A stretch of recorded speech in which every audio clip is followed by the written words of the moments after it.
Hello नमस्कार दोस्तों, आप सब कैसे हैं। आपको आपके अपने यूट्यूब चैनल आर के स्टडी बाई ऑनलाइन क्लासेस में आपका स्वागत है। अगर आप भी चाहते हैं बिहार पुलिस में सिपाही बनना, तो फिर आपके लिए एक बहुत ही बेहतरीन मौका आ गया है।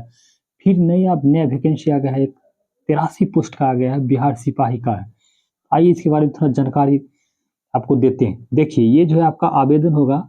आपको आवेदन कब से क्या प्रारंभ होगा, ये आपको 6 फरवरी से 6 फरवरी 2026 से इसका आवेदन जो है प्रारंभ होने वाला है।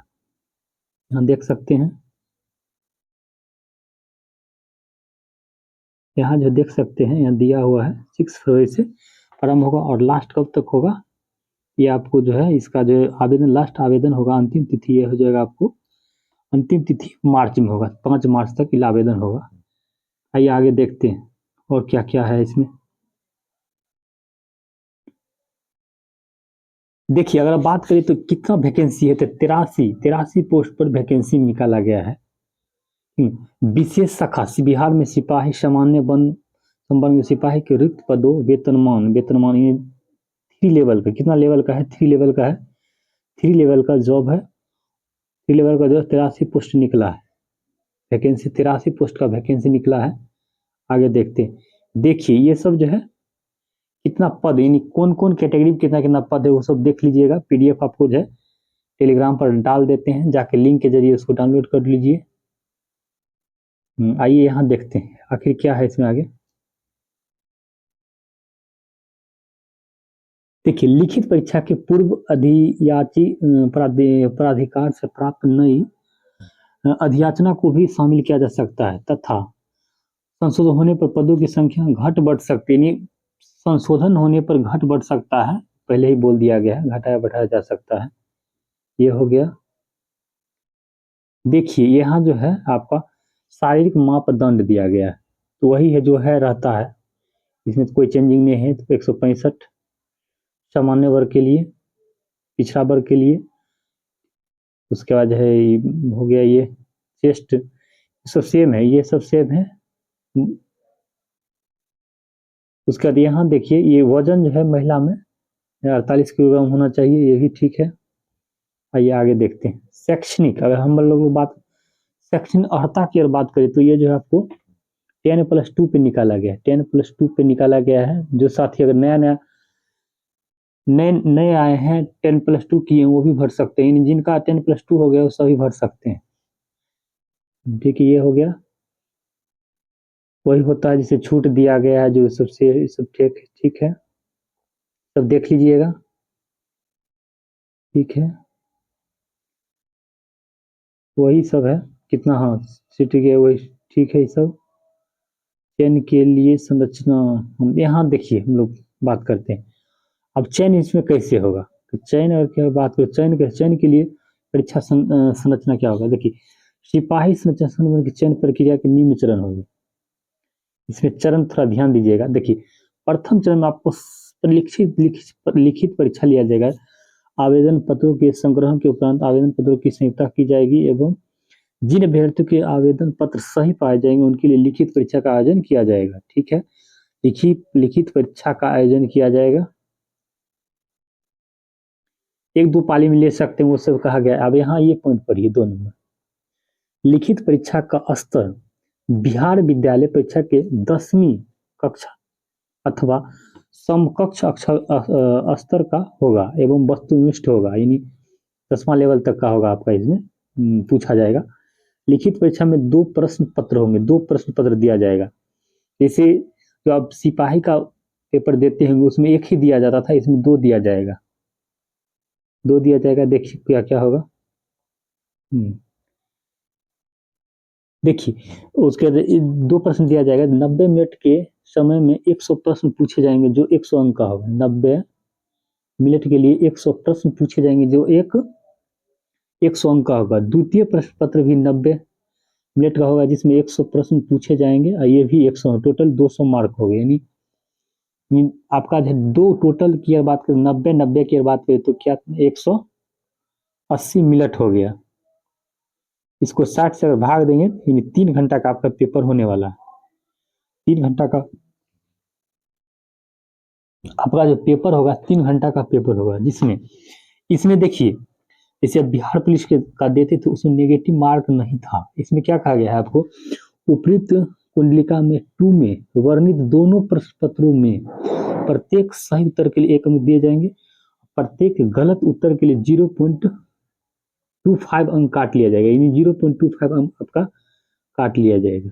प्रत्येक गलत आप करेंगे 0.25 यानी 1/4, यानी 1/4। अगर 4 में अगर आप 4 वो गलत करते उसमें एक सही अंक एक काट लिया जाएगा, 1/4 है, 1/4 है, ध्यान रखिएगा। अब लिखित, और उसके बाद देखते हैं। देखिए लिखित परीक्षा का विषय एवं और क्या क्या पूछा जाएगा इसमें। देखिए ये तो उम्र हो गया, ये तो सेम है। अब यहाँ देखिए प्रश्न पत्र 100 जो पहला दिया जाएगा आपको, इसमें तार्किक एवं विश्लेषणात्मक एवं रीजनिंग पूछा जाएगा। सीधा समझे 50 अंक का रीजनिंग होगा, यानी जखनी बोला था एक एक मतलब तो 50 को रीजनिंग हो जाएगा। इसमें अंग्रेजी व्याकरण हो जाएगा, अंग्रेजी व्याकरण अंग्रेजी से आपको टोटल 30 अंक 30 क्वेश्चन पूछे जाएंगे। उसके बाद जो है 50 30 80 हो गया। उसके 20 जो हिंदी व्याकरण रहेगा, हिंदी से 20 रहेगा। प्रत्येक गलत के लिए इसमें भी काटा जाएगा। टोटल ये सब रहेगा। उसके बाद जो है द्वितीय की बात करें तो सामान्य अध्ययन में समसामयिक घटना, वही जीके रहेगा, जीके जिस 50 रहेगा, इसमें करंट भी रहेगा समसामयिक में। उसके बाद है गणित आपका 30 रहेगा और बिहार से टोटल 20 रहेगा। ये भी 90 मिनट हो गया और 100 अंक रहेगा।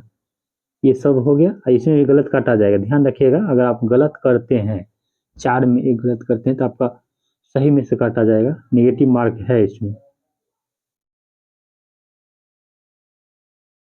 अब देखिए लिखित परीक्षा में 30% अंक प्राप्त करने वाले अभ्यर्थी शारीरिक दक्षता परीक्षा के लिए असफल घोषित किए जाएंगे। असफल घोषित किए जाएंगे 30 लिखित परीक्षा में 30% से कम, अगर 30% आप कम लाते हैं उसके बाद अगर आप ऊपर लाते हैं नहीं, इसमें समझिए मेरिट का मन बनता है। जो ज्यादा लाता है उसे ऊपर से काटते हैं, ऊपर से जितना जिसका रहता है उसको बुलाएंगे फिजिकल के लिए। दोनों प्रश्नों की लिखित परीक्षा, दोनों प्रश्न पत्रों की लिखित परीक्षा में 30% में, दोनों प्रश्नों की लिखित परीक्षा में 30% का न्यूनतम रहता।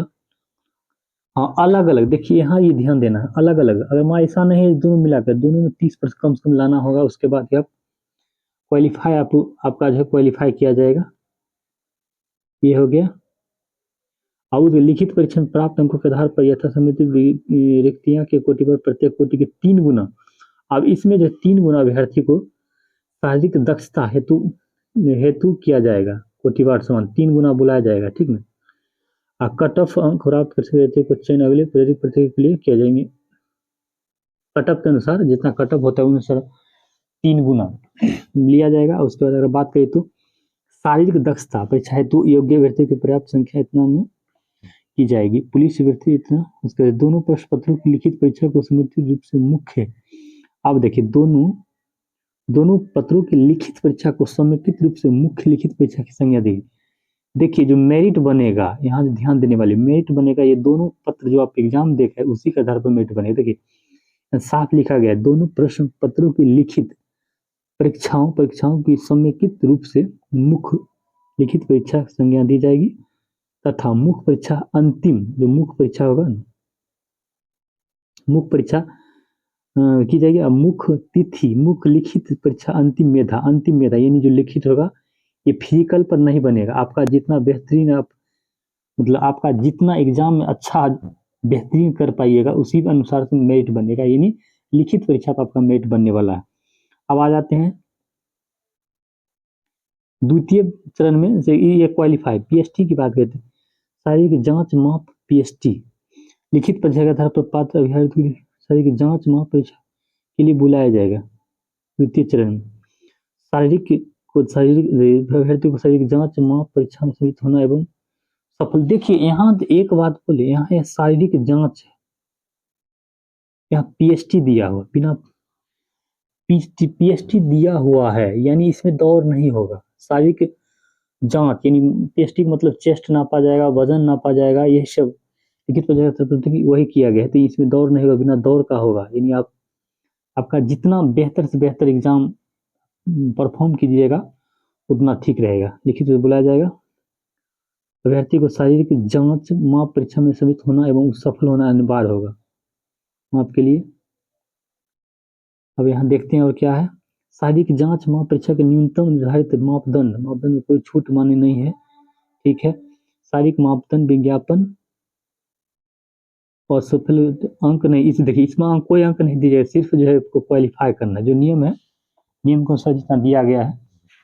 तृतीय चरण की बात करें तो दस्तावेज शारीरिक जांच माप में सफल अभ्यर्थियों के शैक्षणिक उम्र एवं आरक्षण दावों आदि से संबंधित का सत्यापन किया जाएगा।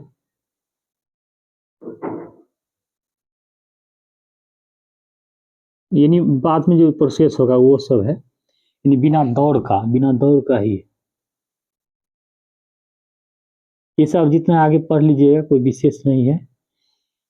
यानी आपका जो मेरिट बनने वाला है, आपका जो मेधा निर्माण का प्रक्रिया की बात करें तो मेधा निर्माण का प्रक्रिया देखिए वही कहा गया है। तो यहाँ इसको भी देखते हैं। अंतिम रूप से सफल अभ्यर्थी मेधा सूची मुख्य लिखित परीक्षा में प्राप्त अंकों के आधार पर बनेगा, मुख्य परीक्षा के आधार पर बनेगा। यानी जो एग्जाम देखा है उधर उसी आधार पर आपका मेरिट बनने वाला है। जो अभ्यर्थी लिखित परीक्षा में निर्धारित अंक से असफल हो जाएंगे, जो कम लाएगा तो असफल हो गए हैं। या वही मतलब वहाँ दिखाया गया है, एक रंग अगर एक रंग आता है ना तो आपको मेधाधार जन्म के आधार पर, उसके बाद है उम्र के आधार जन्म तिथि के आधार पर उसको पहले डिसाइड किया जाता है, तो नियम होता है कुछ।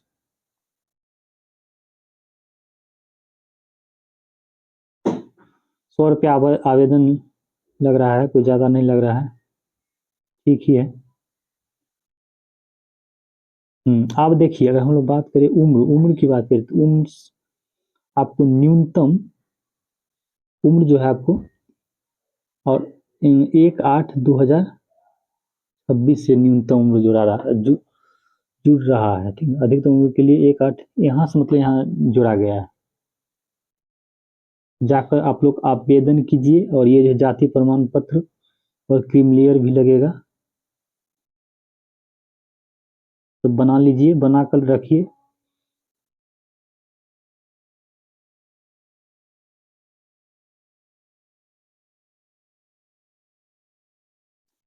ठीक है, आप लोग इसका पीडीएफ जो है आपको टेलीग्राम पे डाल दिया जाता है, तो देख लीजिएगा। और सब कुछ ज़्यादा नहीं है, यही सब है। ओके बाय, मिलते हैं हम लोग नेक्स्ट वीडियो में। जय हिंद जय भारत। अच्छी तरह से तैयारी कीजिए, देख रहे कितना वैकेंसी आ रहा है। जय हिंद।